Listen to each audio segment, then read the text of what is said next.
Well, ladies and gentlemen, it really does look like the chickens have come home to roost for the country. And I say the country as a whole, not just the ANC. But before we get on to the main news story of today, can I yet again remind you that if you haven't subscribed to the channel, it really would help me if you did. And if you'd like to support the work that I do here, you're welcome to buy me a coffee. The link is in the description box below. So before we actually get onto the main news stories of today, let's check in on Blighty, because you see, I've been warning for some time about the Islamist takeover of Blighty, and would you know it, well, given everything that's recently occurred, the following news should come as no surprise, and that is that there are now parts of England that will not be taking part in Remembrance Sunday parades over health and safety fears.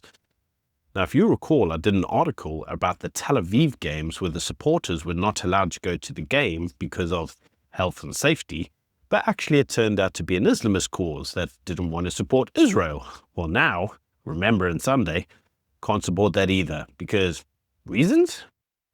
In other news, the President of Ireland has just been appointed, and would you know it, it's another far leftist and pro-Palestinian activist. Yes. Things in Blighty are looking really fine. Look forward to more Remembrance Sunday parades being cancelled for health and safety. Now let's move on to the main news stories of South Africa. And the first news story is that the two people that have caused the most job losses in South African history have been determined as being Cyril Ramaphosa and Gwede Mantashe. Over 500,000 mining jobs have been lost under both due to policy paralysis, infrastructure decay, and threats of nationalization. Now, mining output, the one thing South Africa is supposed to be blessed with, has been flat for 2 decades, with no new explorations occurring within the last 20 years. Now, many experts blame onerous BEE regulations and ANC hostility towards business, which has created a generation of lost mines. Now, bearing in mind that commodity booms have been happening over the last 20 years, numerous times, and because of ANC policy, we've missed out on every single one of them. So just think of the tax revenue that could have been gained and the wealth that could have been gained in the country had the ANC not been in power.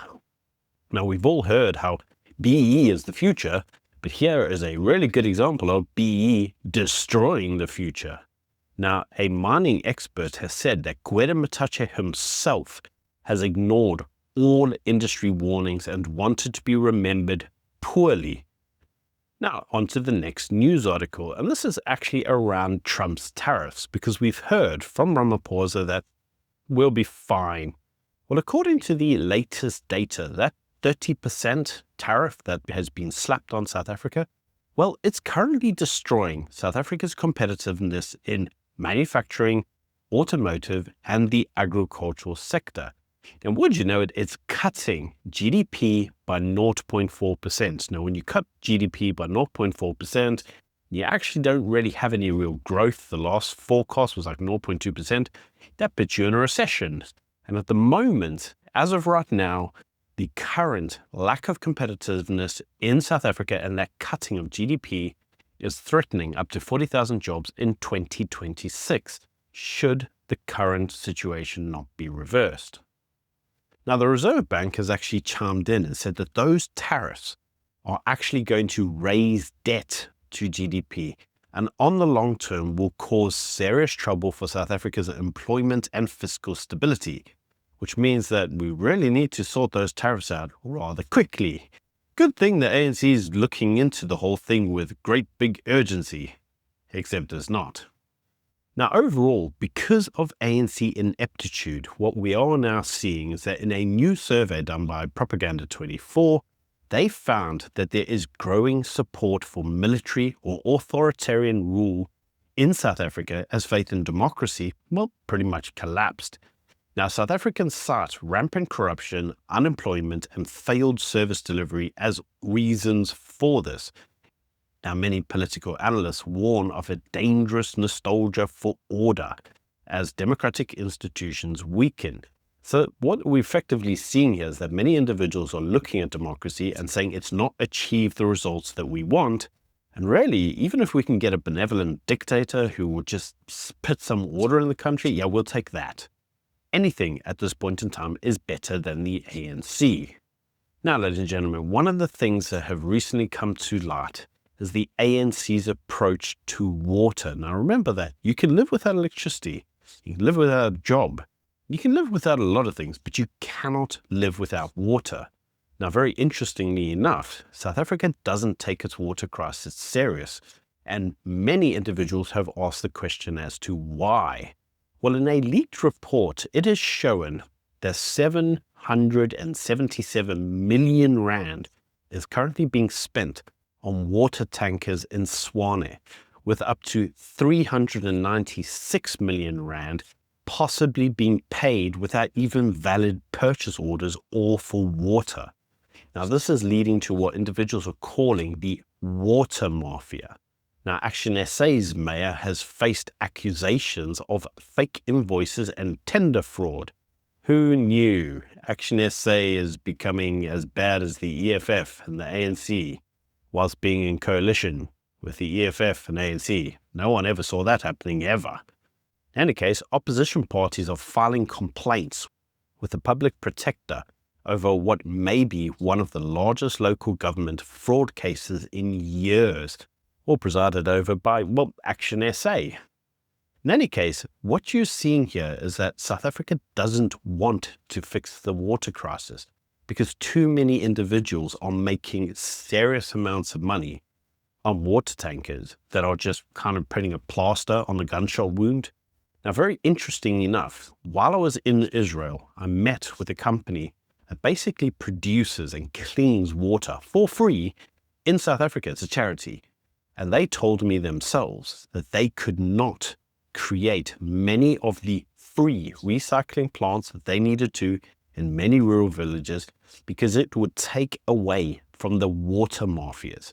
And the water mafias would effectively come back in and threaten the locals such that the locals would ask for those treatment plants to be taken down to avoid retaliation from the water mafia. That's effectively what the ANC has created. Aren't they proud? Now, as the ANC finds itself just this huge big champion of the bastion of global rights, they definitely don't want people being kicked off their land, and they definitely don't want any form of genocides. I mean, we've heard them say this so many times. One is noticing that as of today, as of right now, an urgent call went around the world that nobody listened to. And it was in relation to what they are calling the Sudan massacre. Now, over 2,000 civilians, mostly women and children. Remember all the starving women and children in that place in the Middle East that we just won't reference? Well, apparently they were executed in 48 hours by the Sudan Rapid Support Forces, the RSF. And if you don't know who they are, well, look them up. They're a pretty nasty lot. Now, the RSF controls all of the state capitals and is committing heinous crimes which have all been confirmed by the Humanitarian Research Lab. And would you know, the reason they're doing it is genocidal. They don't like the locals. They're Arab Muslims who don't like many of the local customs. And in retaliation, they are, well, committing genocide. Wouldn't you know it? So obviously, Greta Thunberg is sending a load of boats there, and South Africa is issuing an RCJ case. Except they're not, because Western governments, the UN, and human rights NGOs have all been silent. And so this is leading many individuals to say, where is the moral outrage? All we are seeing is selectivity in terms of global outrage. And as we know, if there's no Jews, there's no news. And in this instance, well, there's no news, even though actual genocide is occurring right now. And this, ladies and gentlemen, actually leads us onto the main news articles of today. And yes, I know you're probably going to be rather bored of me talking about this specific topic, but it's really such an important topic to understand the current political climate we currently find ourselves in South Africa.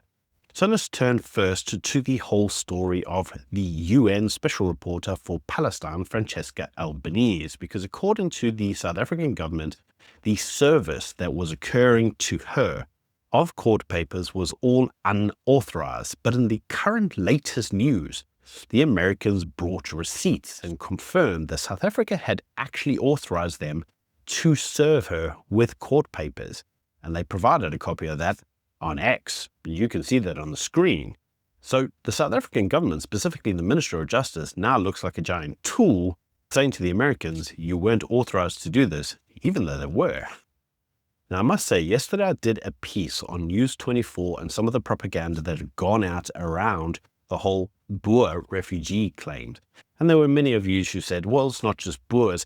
Guys, I heard you, but I also explained I'm really going to great lengths to make sure my videos don't get struck for actually calling it what it should be. So just bear with me. You know what I mean. In any case, News 24 the very next day issued another opinion piece, taking the number of pro-Palestinian pieces from 4 to 5.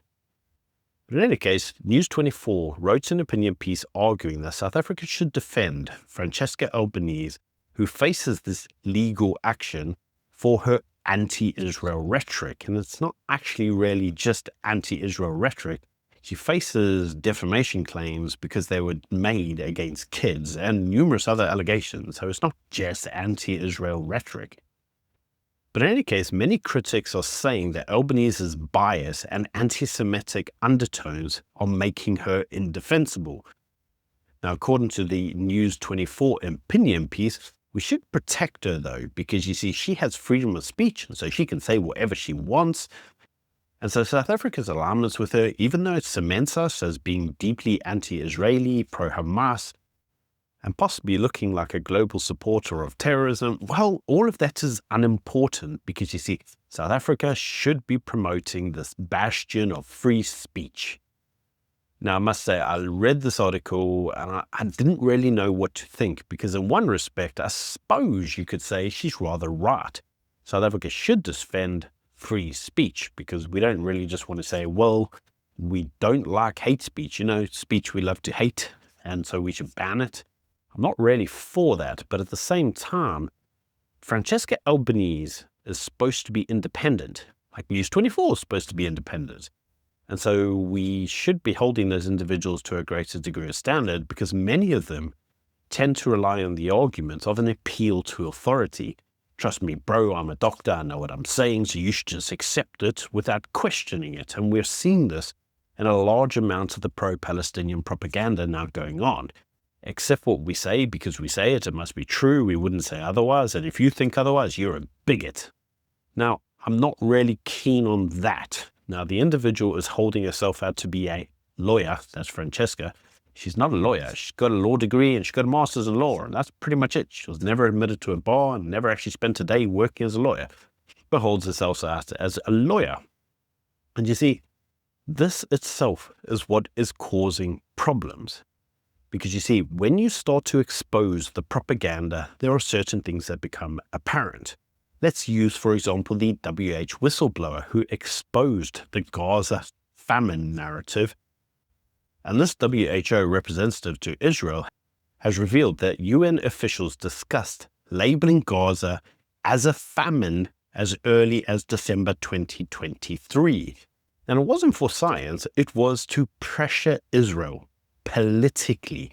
Now, he admits that the role of victim and perpetrators were pre-assigned at the war's outset. Now, this itself undermines the credibility of the UN's humanitarian reporting and shows institutional bias against Israel. And again, you may be looking at that and going, oh, we're so bored of Israel. But you see, South Africa itself deeply aligns itself to UN narrative. Ramaphosa himself is a big fan of the globalist agenda. And so quite often he pushes forward forms of UN official guidelines, UN official narrative, because it's the UN. We should all be part of the UN. But what do you do when the UN is lying? And in a piece by Seth in the Commentary magazine, he exposed how UN agencies falsified famine and genocide data in Gaza. Now, the UN-backed IPC predicted 10,000 famine deaths. Now, the actual numbers were 192 using Hamas's own data. Now, analysts call it one of the largest statistical frauds. The UN's obsession with Israel persists even as Gazans resume normal life. Cafes are open, kids in school, food truck and dinners on social media. But nevertheless, the article by the Commentary magazine accuses the UN and the ICJ of fueling anti-Israeli libels to sustain donor money and ideological campaigns. And that, ladies and gentlemen, is one of the main reasons that I keep banging on about this. Because whilst I was in Israel, I met with UN Watch and I asked them, why was Israel such a big topic for the world? Why do we keep going on about Israel and Palestine? And she said to me, the lady as part of UN Watch that is, said, well, Palestine is one of the biggest money laundering schemes of all time. Billions have gone to Palestine and that money appears to have become missing. It just seems to have been laundered and gone to places that nobody really knows. It's enriched key individuals for a political cause that's never, ever benefited anybody in Gaza and nobody in Judea and Samaria, also known as the West Bank, also the West Bank of Jordan. Let's be clear as to what the West Bank means. Now, when you understand that, you also tend to understand that what does the South African government generally tend to enjoy to do? Well, it's get paid. They like to move money around, right? They like to steal money. And so the actual obsession with Israel has been suggested by some and alleged to be nothing more than another way for the ANC to plug its financial problems. Now, the ANC obviously denies this and says, well, it's all doing this for humanitarian purposes. I mean, have a heart. There's genocide. Even though the data doesn't support a genocide, there is currently a ceasefire. They're supposed to be on their way to a peace deal, and yet they're still banging on about this. And one would have to ask the question as to, well, why? Because it's not really a problem that's relevant to South Africa, many hundreds of thousands of miles away, and yet it's on the front page of our news. It's the thing that the government talks about the most. It means that I have to talk about it a lot. And you have to ask yourself the question yet again, why? And suggestions are that it's because of money. And it's with that being said that we have to go back to the original piece, and that's the original piece about Francesca Albanese. Do we support her having freedom of speech in South Africa? And I must say that I'm struggling with it because in one respect, this is an individual who says, trust me, bro, I'm an expert. But the data she's putting forward is being debunked on a daily basis as being fraudulent.